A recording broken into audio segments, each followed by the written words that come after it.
দেখো 15 নম্বর অঙ্কটা হচ্ছে কি বলা আছে bx minus cy by a সমান হচ্ছে cx minus az by b সমান ay minus bx by c হলে প্রমাণ করো যে x বাই a সমান y বাই b সমান হচ্ছে z বাই c। অর্থাৎ এখানে যে তিনটা মানে দুইটা সমান আছে তিনটা রাশি দিয়া, তাহলে প্রত্যেকটা কি প্রত্যেকের সমান, প্রত্যেকটা হচ্ছে প্রত্যেকের সমান। তাহলে আমি মনে করতে পারি তিনটা সমান হচ্ছে কে মানে হচ্ছে একটা দুর্ভোগ, অর্থাৎ B Z minus C Y by A সমানও কে লেখা যাবে, C X minus A Z by B সমানও কে লেখা যাবে, A Y minus B X by C সমানও কে লেখা যাবে। তাহলে আমি মনে করি তিনটা সমানেই কে।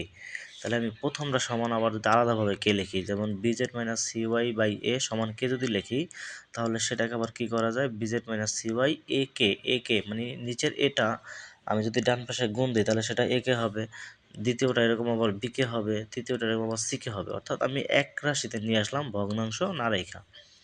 ঠিক আছে, অর্থাৎ তিনটা সমান যদি কে লিখি আলাদাভাবে কে লেখা এ K B K C K এইভাবে আমি লিখতে পারি। 1 নং 2 নং 3 নং এটা লিখবো পরে। এখন 1 নং ও 2 নং এবং 3 নং সমীকরণকে যথাক্রমে এ বি সি দ্বারা গুণ করে পাই।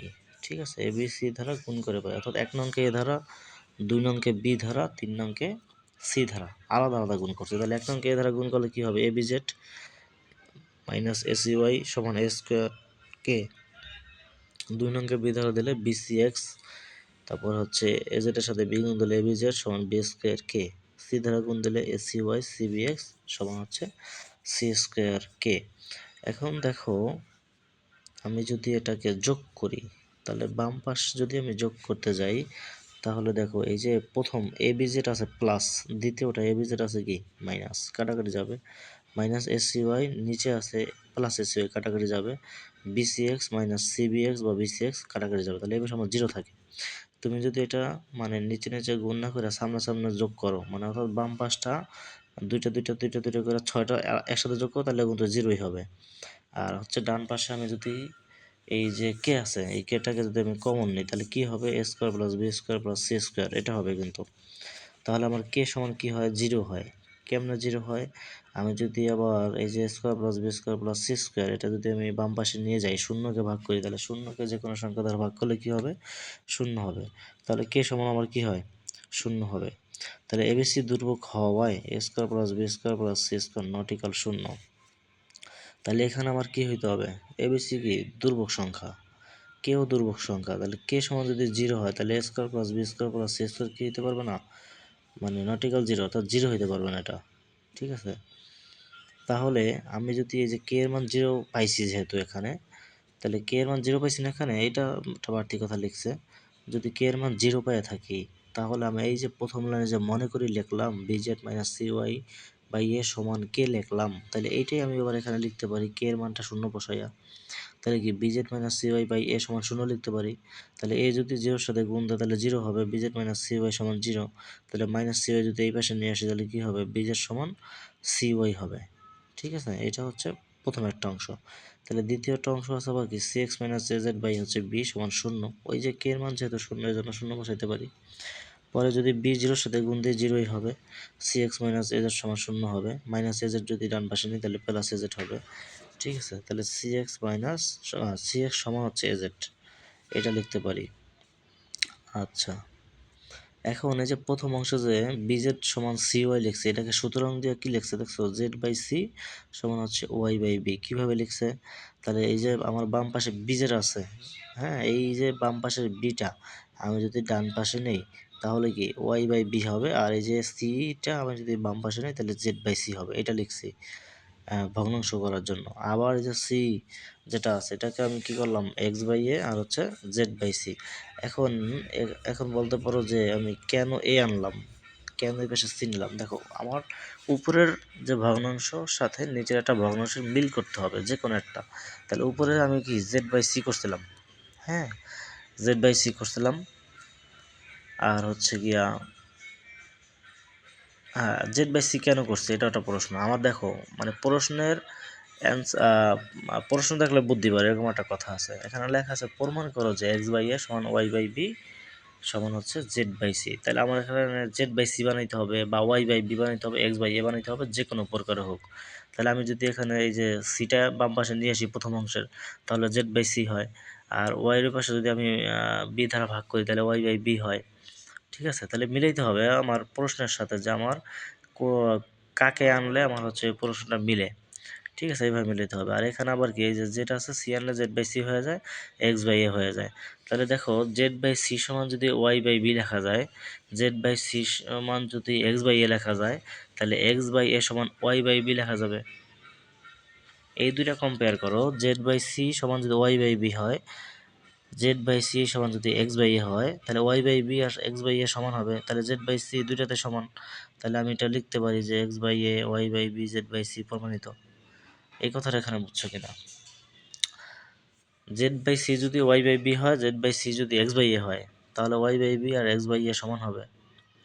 আর জেড বাই সি তো অটোমেটিক সমান, তাহলে প্রমাণিত শেষ। এটা একবার ইজি ছিল, অতটা কঠিন না এটা। 16 নম্বর দেখো, বলা আছে A plus B minus C by A plus B সমান হচ্ছে B plus C by minus A by B plus C, অর্থাৎ এটা সবগুলোই সমান। ঠিক আছে, এবং A plus B plus C not equal শূন্য, অর্থাৎ এটা সমান শূন্য হওয়া যাবে না। তাহলে প্রমাণ করতে হবে এ সমান বি সমান সি। তাহলে দেওয়া আছে, এটা লিখলাম আমি। পরে হচ্ছে গিয়া প্রশ্নটাই তুললাম, প্রশ্নটা তুলে ওই যে আগেরটার মতো আমি কি বিয়োজন করলাম 13 নম্বরের মতো। হ্যাঁ, আমার বিয়োজনও লাগতে পারে, না সময় যোজনও লাগতে পারে, আবার হচ্ছে বিয়োজন যোজন দুইটাই লিখতে পারে। এখন আমার কথা হচ্ছে কখন লাগবে, এটা হচ্ছে তুমি যখন যত প্র্যাকটিস করবো তত ভালো বুঝতে পারবো যে কখন এটা লাগবে। ঠিক আছে, আর হচ্ছে বিয়োজন করলে উভয় পক্ষ সবগুলো থেকে বিয়োজন করতে হয়, যোজন করলে সবগুলো থেকে করতে হবে, যোজন বিয়োজন করলে সবগুলো থেকে করতে হবে।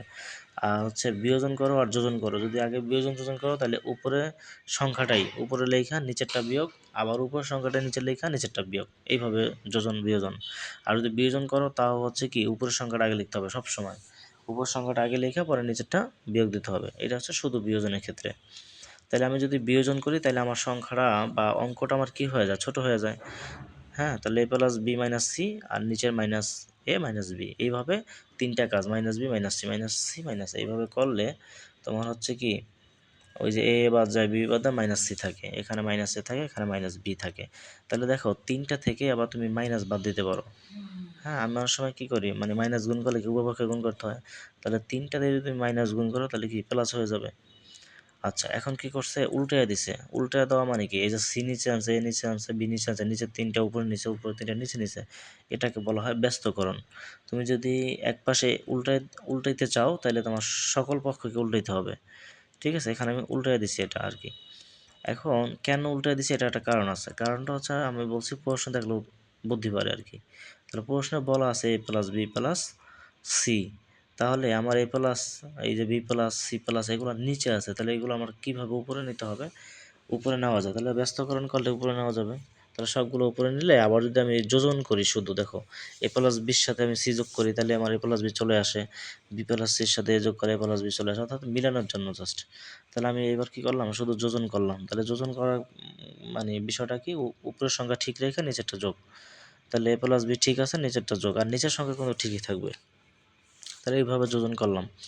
যোজন করলে এখন দেখো সবগুলা সমানের পক্ষ থেকে এ প্লাস বি প্লাস সি, এই তিনটা মানে চলক বাদ যাবে। দেখো সবগুলোতে মিল আছে, তাহলে 1/c সমান 1/a সমান 1/b লেখা যায়। এখন তুমি যদি দেখো এটা এখানে একটু শর্ট করছে, এটা তুমি যদি একটু বিস্তারিত লেখো তাহলে 1/c সমান হচ্ছে 1/a, 1/bটা বাদ দিবা আপাতত, তাহলে 1/c সমান হচ্ছে 1/a। এটা যদি তুমি আলাদা একটা পক্ষ নাও, পক্ষ নিয়ে যদি এ একে এ সি একে সি, এ সমান সি, এটা বের করতে পারবা। আবার দ্বিতীয় পক্ষ তুমি কি করতে পারো, 1/a সমান 1/b, এটা লেখা এ একে এ বি একে বি, এ সমান বি লিখতে পারো। তাহলে এ সমান যদি সি হয়, এ সমান যদি বি হয়, তাহলে এ সমান বি সমান সি, তিনটেই সমান হবে। তো এই হচ্ছে প্রমাণিত। ওই আগের পক্ষের মতো আর কি, তোমার হচ্ছে দুইটা ইয়া করে নিলে 1/c সমান 1/a, এটা লেখা এ একে এ সি একে সি, এ সমান সি।